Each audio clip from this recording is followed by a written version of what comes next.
Good morning, good afternoon, good evening, wherever in the world you might be. I am Nicole BC, and you know everything.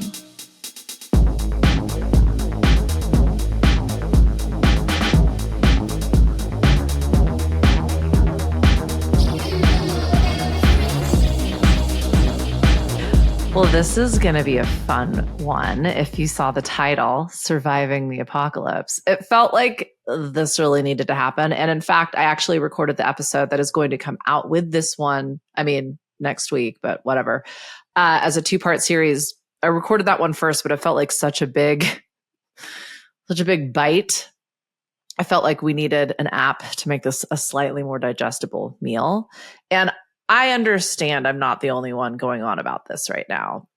And I do think, because I have been one of the only people talking about this since the 90s, that's the 1900s, the 1990s, for those of you not not alive during that time, things aren't working the way that they used to work anymore.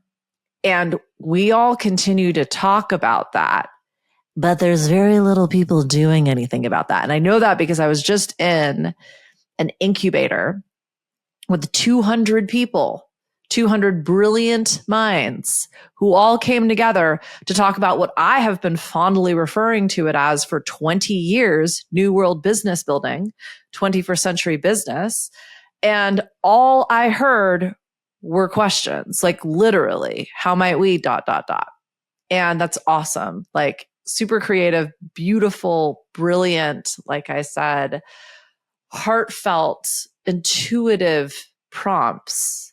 And like criticizing and complaining, that's not what was happening in this container, but like that's what's happening on the fucking internet, like that's what's happening at Thanksgiving dinner or whatever. That does not solve problem, does not solution make.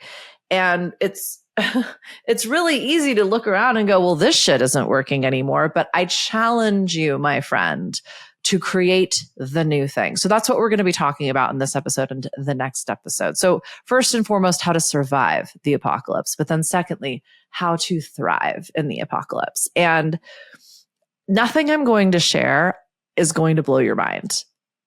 I mean, maybe it's only because I've been talking about it for 30 years, but we don't need to reinvent the wheel. Where we're going, we won't need roads. Everything we're utilizing to pattern interrupt, to challenge the existing systems and structures and paradigms, like still comes from that old way of thinking and doing. In order to truly not just build the bridge, but like land on the other side, we don't know what that's going to look like. And I think that is like how to survive. Recognize you don't have the answers. You just simply don't know.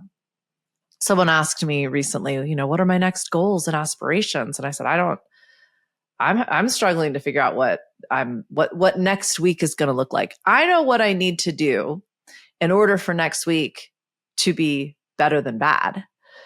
And I am doing those things. They will enable me to be resilient no matter what next week's brings. And I know that because I stress tested that over and over again in the last 18 months. The point being, you are not crazy. The scaffolding of modern life is buckling under its own weight. The systems are crumbling. Markets are volatile. Institutions, outdated at best, predatory at worst. You are not imagining it. The center isn't holding. If you know, you know. You still have to run your business though, my friend. And whether your business is a standalone, stand on its own entity being business, or your business is just your life, you still chose to lead. You still want to thrive. That's why you're listening to this.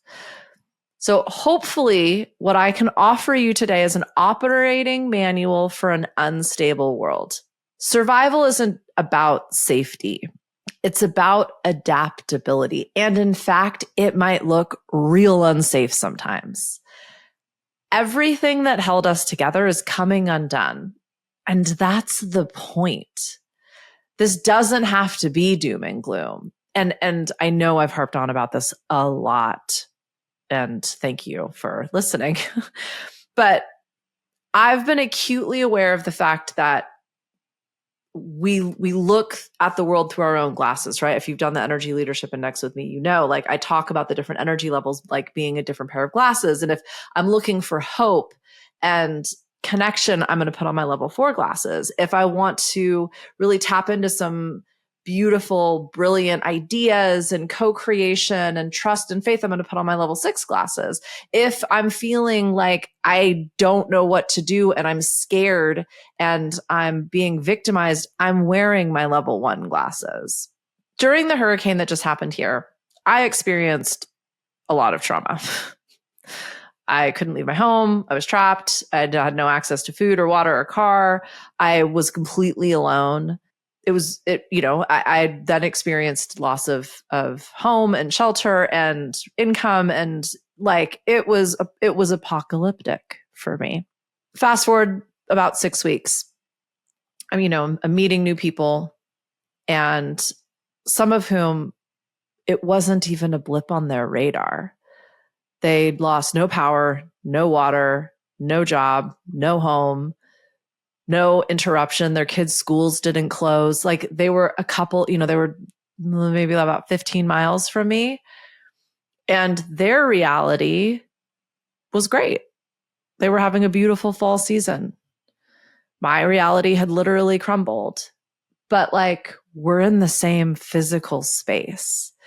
And I was acutely reminded of this idea that we create our own realities. And again, if you've done the energy leadership index with me, one of the first questions I ask you is, when I say you create your own stress, what does that mean? I'm not saying I didn't deserve to feel all of the things that I felt. I'm not saying that my experience wasn't real, not even a little bit.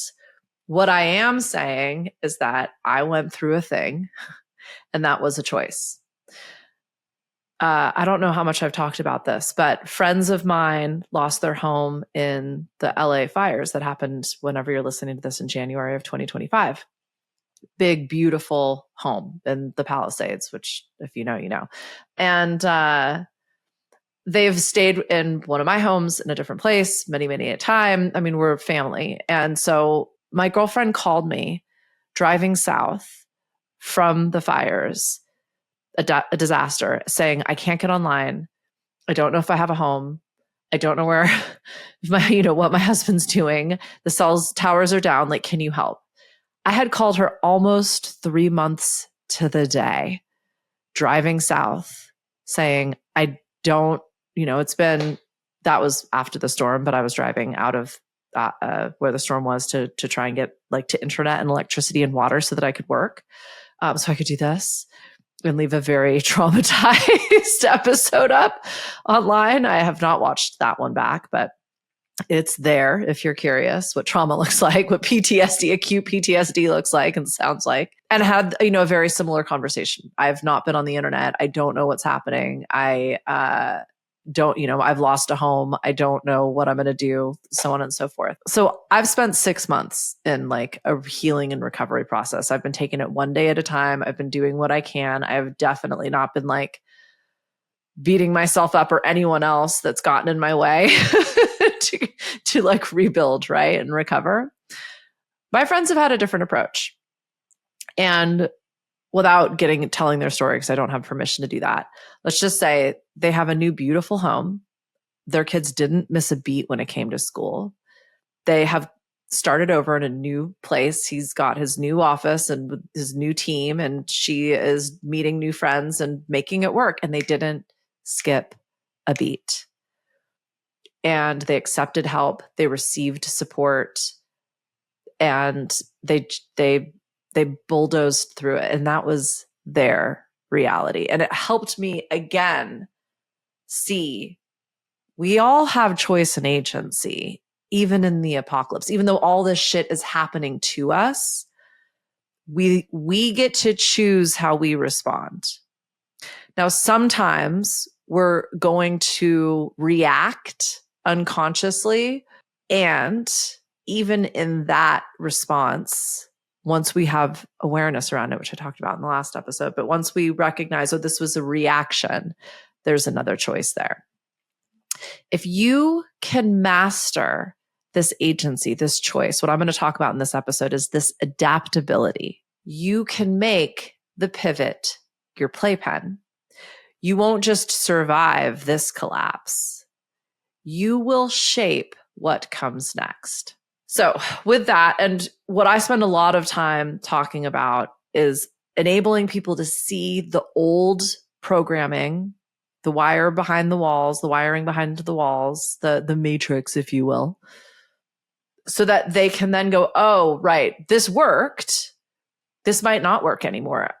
And I'm kind of the belief that not a lot that has served will continue to do so. Like, I can't help but think the reason that everything feels broken is because it is, right? Like the way that we've thought about, felt about, talked about everything that's been up until this moment is the reason we're here, and therefore probably needs to stay where it is so that when we take our next step, we can really start to think, talk, feel, do different. I remember saying this, during 2020, like the hate and the division that led us here is certainly not going to be what gets us out. And I don't think that's really changed any. The tools you were taught to rely on, these 5-year, 10-year plans, these career ladders, these retirement 401k savings, they weren't built for a collapse. They were built for linear growth in industrial economies. So the infrastructure of quote unquote normal is collapsing in real time. We are beautifully fragmenting. Like we are individually defining our realities. Like I had defined my reality in a pretty shitty way there for a minute. And not to judge it, I'm telling you, it just felt like shit. It felt really fucking hard and disappointing and defeatist and hopeless. How long do I want to experience that? I ask myself that every day until I finally had an answer. So while our political, economic, educational, all of our societal systems are running a legacy code, you, my friends, you get to use your preferred coding language. You get to use a language model to enable you to code, even though you weren't a fucking developer a month ago. You get to write your own source code. You get to be source. Let's just talk a little bit about where we're at. Then we're going to talk about how to be here. And then next week, we're going to talk about what you get to do next. And I am going to I've got 2 little resources. So it'll be linked in the show notes. I think I'm calling this the Chaos Survival Guide. At least that's where it's at right now. Working title. You know me and my alliterations. That feels a bit clunky. Today, we are in a chaotic system. The only constant is change. I have like 4 episodes named that, I think. The only strategy truly available and potentially ever available to us has been iteration. According to the WEF, the World Economic Forum, the Future of Jobs report from 2023, 44% of core job skills will change by 2027. Entire industries are being redefined in months, not years, not decades. So what now? Firstly, let go of longevity as a metric. Like no longer does something having been around a long time mean it's good. In fact, like I always go back to passports. Do you know passports have only been around for 100 years? They're these things that exist that we just assume like there were always borders and you always had to pass tests and prove, what's the right word? Like, it doesn't matter. This is like not important, but like, yeah, that you had to qualify to be able to be in a different country. No, there's just not a lot of people used to travel. So like, if you traveled, you were pretty cool already. The metrics we've been using to define something as successful, again, I talk a lot about like, you got to define it for yourself, but like those are changing. I don't know that longevity is going to matter anymore. I think impact by time, that's where things are going to start to get really interesting. And we're going to talk about sprints in a second, but I want you to know you're going to figure this all out. We are going to discuss a few different approaches, and it's unsettling to hear that the skills and the lessons we've all gained are potentially irrelevant. We don't know what the future is going to bring, but spoiler alert, we never have. And things have always been uncertain. It might feel more uncertain now than before, but I bet you can reflect on being a youth. Maybe you are the youth. But remember having your entire life in front of you? No idea what was going to happen. None. And how quickly things could change and how able you were just kind of to roll with the punches. It's that you actually have that skill set. That is going to be the knowing you can lean into. The project management software you're using right now that you had to spend a year in training on, that might not be relevant anymore. I was listening to somebody talk about AI yesterday. No surprise. I'm going to actually share that little talk on The Loop, which you should subscribe to if you're not, but I digress. They were saying how they wrote a book on creative leadership and how to encourage the best ideation in your organization. And 2 weeks after their book hit the shelves, ChatGPT launched. And they were it's basically a book on training carrier pigeons, and then the Wright brothers invent the airplane. Okay, cool, and irrelevant. It's that kind of ability to just go, well, I guess we'll figure this next thing out. I remember talking with my great aunt. She eclipsed 100 years old. Saint Ange, because she was French. She survived not one, but 2 world wars. And we reminisced on her life, both in French and in English. So I may have missed a few details. My French is not great anymore. Anywho, she was telling me, I was obviously asking her about her life and things that stood out and la, la, la, la, la. And she said that when she was born, when she was a child, she remembers, her father taking her to town in a horse-drawn buggy. That was her mode of transportation. And she saw space travel and astronauts and men landing on moons. She was good. She had witnessed things in life she didn't even know were possible. She couldn't have imagined. And it reminds me that miracles really do exist. And if you haven't seen one, it's simply because there's still so much more future to be experienced. I mean, we're just these little specks on this hurtling rock orbiting an exploding star.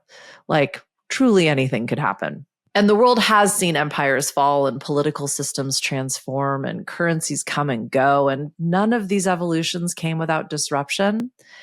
And people adapted and thrived. So I just wanted to remind you of that before we kind of get into this. So some potential adaptation strategies for moving through this apocalypse. I also did an episode in 2020, I think, it may have been 2021 at this point, but on surviving a recession in business. That still plays, my friend. So check that out if you're feeling like the externalized economic systems are not supporting you in this moment. Okay, this will actually be the perfect segue. So I mentioned this a little bit before. This is pulling from the concept of blitz scaling. But what you'll hear in tech and startup world is sprints. And typically this applies to agile product teams. I'm using dramatic air quotes. So Spotify, Atlassian, they will test products as an idea to ship. We have an idea and now we are literally putting it out to public in 1 to 2 week cycles. This, again, was sort of pulled from this idea of blitzscaling, a term coined by Reid Hoffman, which is the practice of prioritizing speed over everything else. But why would you do this? Because you were in an unstable environment. So often in business, and this is something my people feel acutely, but you have these founders, you have these CEOs, you have these people who have these brilliant disruptive ideas. And in theory, they're fantastic, but until they're actually tested with their ideal client market, their ideal buyer, we don't know. Like, we really don't. And so the goal is that until you're operating in a place of more certainty with data so that you can make informed decisions, the environment is unstable. So fucking ship it. Like, get it out there, test it, break it fast, right? In a crisis economy, slow growth can mean death. There needs to be this velocity, this momentum, this ability to create feedback loops so that you can iterate and adapt and improve. And this ability to provide permission to pivot instantly is that innate adaptability. So, like, just as an example, typically in business, we're looking at 90-day to annual goals. That's great. And you'll hear me say, like, reverse engineer it, but I'm pretty interested in what needs to happen today, what needs to happen this week to ensure we're going to hit those goals. Because if oftentimes we're setting really stretch goals at 12 months, right? And you can literally just go, well, in 12 months, we want to be here. Let's divide that by 52. That means we need to be here this week. Not the best way of approaching it, admittedly, but like, just for like quick maths. So, you want to do 10 million in revenue. That probably wasn't a good number because I don't know how to divide. Well, okay. Anywho, point being, means you're going to need to do X amount of revenue today, right? I mean, you think I'd be able to do that math, but you're putting me on the spot. Did we do that revenue today? No. Okay. By Friday, did we do the revenue we needed to do Monday through Friday to hit 10 million in revenue by the end of the year? No. Okay. Let's iterate. Let's pivot. The point is, we're reevaluating at a frequency that empowers us to hit our goals. It's also not holding us to a standard or a metric that might be outdated because it was created a year ago or it's based on past data. The amount of times I see organizations using the past, which we don't want to repeat, as the goals for the future. Like, it's like, what I don't understand. We don't want to do this anymore. So why are we using that to then set up, or like we're just multiplying by 52 to figure out a number? Sure. That's not taking seasonality. That's not taking any of the new project developments. That's not taking on any of the crises we might be in right now, or a leadership transition, or any of it. Right. And so, like, useful just especially in new business, especially in volatile times, because we don't know what's going to happen, but never, ever, ever set it and forget it. This isn't about grind or hustle harder or output. It's about doing what matters faster with less attachment and more responsiveness. So I'm going to give you an example, because I get that this sounds like I'm saying more, faster, now, harder again, AKA grind culture, AKA burnout culture. And that's not this. That's the old informing. Like, that's the assumptions we've been programmed to believe. If I'm going to sprint, if I'm going to blitz scale, that means I'm working 24/7. I'm getting punched in the face all day, every single day. No. And there is a way to set up goals and metrics that inspire you to create something you've never done before, and a matter of time that allows you to see the results fast enough that you can actually do something with it. That's what I'm talking about. So in my own personal projects right now, I think I've talked a little bit about this both in the loop and on Everything. I've got 3 different things bubbling, right? And what I've definitely learned in the last year is that if I talk about things before they've coalesced, like, it kind of dissolves their potential. So I'm going to talk about this very high level because I think it's a great example, but I don't want to like actually get into this potential thing. So let's see if we can do this, BZ. It is a new entrepreneurial activity. Wink, wink for those of you watching. There is a product concept that doesn't exist. And we've done a lot of research, can't find any examples, talk to a lot of experts. They've not heard of this before.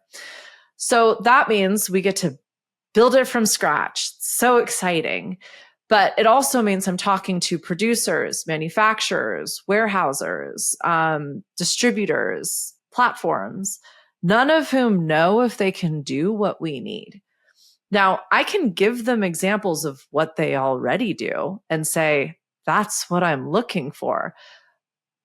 And I can get a yes out of them. But I know when I bring them the product, it might be a no. Can I still build and take on that risk? Am I willing to invest not just money, but time and energy and potentially like relationships to see this possibility, to play this through? As I've stepped this out, I've had very open, transparent conversations. I probably told everybody way too much because that is absolutely my style. And not only have I had to pivot, but I've been exposed to the solution that I needed in those conversations because I was willing to go, I have an idea. You're an expert. You're not going to know what I'm talking about, but I have a feeling you're going to bring some inspired expertise to this space. And then we're going to get to see what we do with it. Because it's not yours, it's not mine, it's ours. And what are we going to do with that? We might table it. We might become partners. Who knows, right? Like, are you willing to play this game with me? Returning to, I don't know. I'm not sure you're going to know. Here's kind of what I'm looking for. This includes that's not going to work. So if we get there, that's actually going to be really helpful. Every conversation that I've had opened me to the possibility of what's next. I literally didn't know the next step I was going to take, or I thought I had a whole fucking plan ahead of me. And I was able to reroute in the moment because there was a detour and it took me to a way cooler spot. We're going to get into a case study now. So Iris is a financial wealth building service. They have tens of thousands, if not hundreds of thousands of clients. I don't know the specific number, but they're a global organization, right? And I'm using this case study as an example because, and as much as like this is the apocalypse and everything is crumbling, there have been tectonic shifts that have occurred in our world and we navigated them. And the business of finance tends to be one of the most adapt averse in the sense that like they believe they've been, I always joke when I had my accounting firm, I used to always joke accounting is the second oldest business, if you know what the first one is, or the second oldest industry. Anywho, the point being finance, not the most like early adopter in terms of like industry, technology, process, etc. And I also just want to be clear, this isn't about just hustle harder and just like work until you die. This is about manifesting momentum, that terminal velocity that I was talking about before. And I do believe, and I've witnessed and I've experienced through intuitive leadership, this ability to like ubiquitously, is that the right word? Omnipotently listen and observe and like synergize what you're hearing and what you're tuning into and what you're doing. That is how we get the strategic responsiveness, this adaptability, especially when you're trying to keep boards and investors and teams and industries and communities like all aligned with each other. It's a lot.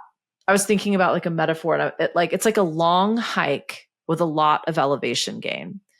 You're going to sweat, you're going to stretch. It's intense, but it's rewarding as fuck. You're not going to run. I mean, you might, but you will have trained for that really hard. And if the weather shifts, you reroute. That's adaptability, right? Like, so what Iris, this company I was talking about, which is a financial services tech firm, they realized they'd been doing it the old way for a really, really long time.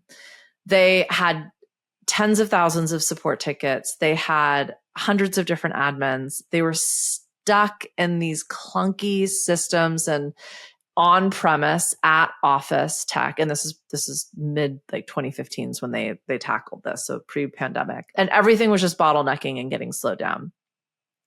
So instead of just like hiring more people or doing another enterprise software solution, they rebuilt for flow. Someone had the vision that all of these different departments and skill sets and resources, rather than existing in these linear, interconnected silos, what if they all layered more like a Venn diagram? So they switched from email to Slack. They switched from phone calls to Zoom. They switched project management systems from Jira, and well, that's a software language, but like they decided to use systems that created transparency and access so that they could learn. And these tools allowed real-time collaboration and therefore leaner systems. They leaned into how can everybody work together. They saw a 20% drop in ticket volume. 46% of those tickets that were being submitted were resolved in less than a day. And people reclaimed 50% of their weekly time. They iterated and improved in real time. That was their criterion. How can we create workflows that allow us to see what's happening in real time? They didn't work harder. They didn't go faster. They were just able to listen better. So I know I talked about like legacy code. Legacy leadership keeps the machine running.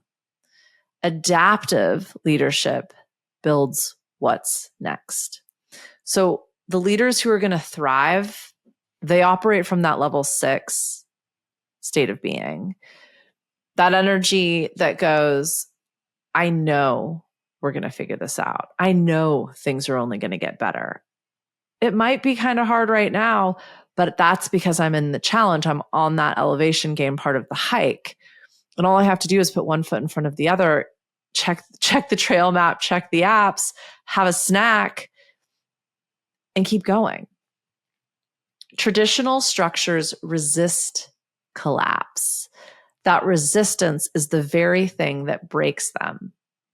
In stable times, top-down works. But in times of collapse, that layering, that co-creation, that's what keeps the pace. These legacy codes, this legacy leadership, these authoritarian models, they crave control for certainty. Control is a liability in times of rapid change. And I think I used this analogy in an earlier episode. Like, you don't need a drill sergeant. You don't need a general. You need a jazz band leader. You need an improv artist. Trusting your intuition alongside the data. Make space for rapid, messy experimentation. Stay emotionally regulated while embracing the chaos. Align purpose with emergent opportunities. This isn't woo, it's neuroscience-backed adaptability. I mean, all of the research, the study in particular from McKinsey in 2022 showed that executives in flow states were 5 times more productive and significantly more resilient to stress. I've talked about this one in other episodes as well. This world is inherently unstable. Creative flow is not a luxury. It is a survival mechanism. So the old way, set it and forget it, right? Build a system, force it to scale. This new way, you're building a sensory network. Your business is alive. I listened to a podcast recently. Actually, I'll share this. I just remembered this. In Northern Europe, obviously, they're talking about RGOs as replacing the DAO structure. And I think at the time, so the episode I listened to was recorded about a year ago, and they were saying like legislatively, they've just gotten it over the line. RGO standing for regenerative. I don't remember what the G stands for, organism. This example was on the fly. Bear with me. But yeah, they're talking about businesses in terms of being organisms. So your next build is a sensory network. It is alive, it is listening, it is adjusting, it is iterating, it is evolving in real time. So this is going to mean lightweight modular systems, flexible workflows, distributed leadership. That's the decentralized autonomous organization is what the DAO was proposing. And I still think that's a beautiful way of organizing. But yeah, this isn't a hierarchy anymore. This is energetic alignment as a KPI. Basecamp and Notion are really great examples. They are lean teams. They are async ops, minimum bureaucracy, maximum clarity. And the result was agile, empowered, and profitable, which is possible. You don't need more structure. You need systems that can breathe. And we're going to get more into this in the next episode. But what I am proposing is not radical. It's responsible. You're not building in the apocalypse. You're building the bridge out of it. We just don't know what's on the other side yet.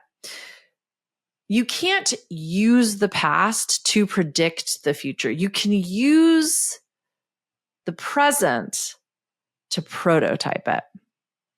And I think that's everything I've ever been talking about. But I hope that this gave you a few things to play with in terms of surviving this chaos. Again, there's going to be a resource in the show notes, and it's just kind of a little step-by-step thought process more than anything else to just simply give you some space to reflect on ways you could potentially be playing with adaptability. What we'll talk about next is resource creation and wealth in the 21st century, which doesn't necessarily refer to monetary creation, but that's a whole nother thing. Yeah, I'm excited about that one. I think you're going to like it. But in the moment, you probably just feel like you need to just push through. I don't even know if pushing through is going to be the name of the game anymore. Like the whole game board has changed. And it's not just about new rules or a new playbook. Like you're not broken. You were just a game piece in the wrong game. You were the queen on a checkers board, right? Like the chess queen. You're not broken. You're paying attention. You got the assignment. This is the toolkit to help you lead through the fire and not burn down with it. The world is changing, but you, my friend, you are evolving. You are the evolution. 3 final things. I wrote, let's land this plane with 3 potent paradigm shifting revelations. 3 strategies, 3 tactile little tips that you can test today. You don't need a plan. You just need a pulse. The future doesn't need your spreadsheet. It needs your signal. The world ahead won't reward the most prepared. It will reward the most attuned. The people who rise, they're the ones who can sense the shift before it's obvious. They know how to move without a map because they've trained themselves to feel for the path. They are the trackers.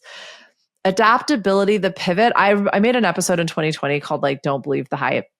It was all about the pivot because people were doing crazy ass shit. They were restaurants that then became childcare. That actually doesn't sound that crazy now that I say that. That's what's happened since 2020. But being able to adapt in the moment now, it's this precision practice. Simply saying, I'm open. I'm listening. I'm here for whatever's going to happen next. It's knowing when to sprint, when to pause, when to pivot without losing your center. That's your edge. You're not lost. You're listening. What I'm also tuning into a lot, and this is probably going to be this is something I'm planting a seed for, and we'll see when it grows. But alone, we're all moving into this individualized sovereign state. We're recognizing there's no answers outside of yourself. That's why I call this whole thing, you know everything. What worked isn't going to work anymore. But in as much as we're becoming these very autonomous automatons, alone will cost you will cost you. The lone wolf founder, the self-sacrificing genius, the DIY everything. I don't know. I don't think we have the time. Our expectations are so high for what we should be able to achieve and do. And also our interests are becoming so specialized and so accessible. I think really recognizing what are your strengths and how can you work collaboratively with others, even if that is it like in your space of one, but networked through these different platforms that we have. I certainly, in like the actual collapse of my reality, I don't know what I would have done without other people. And I don't, half those people, I don't even know their names. They were wearing masks, and kerchiefs while we were digging out the mud. They were people with cars that were up or down the road from me, that just handed me their keys because my car was trapped. Like, I still don't know who those people are, but we survived together. In chaos, isolation, being able to do it all yourself isn't a nobility, it's a liability. So I think this like mutual momentum, this manifested momentum, this velocity that I'm talking about, like it's a collective, like group thing. It is these groups that you move with and travel with that can sprint. And it is through collaboration that you amplify this flow.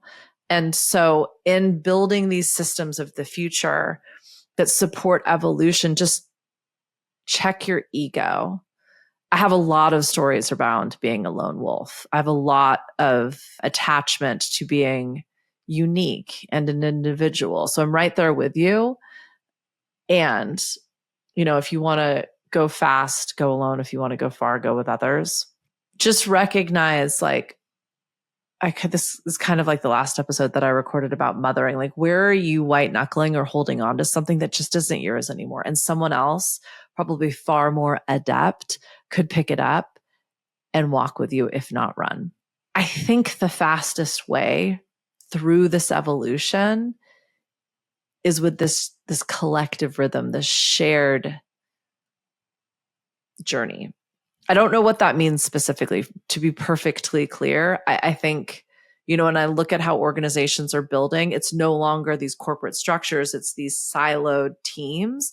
When I see how creators were able to achieve unbelievable amounts of success, it's because they found these little microcosms of people, families, teams, skills, resources, whatever you want to call it. And they all just like did what they did really, really well, but they couldn't have done it without the others, but they also couldn't do what the other did. It was like this really interesting symbiosis. Okay, so lastly, strip it down, take only what serves. Everything you've been taught about success comes with old world programming, right? Like it's heavy.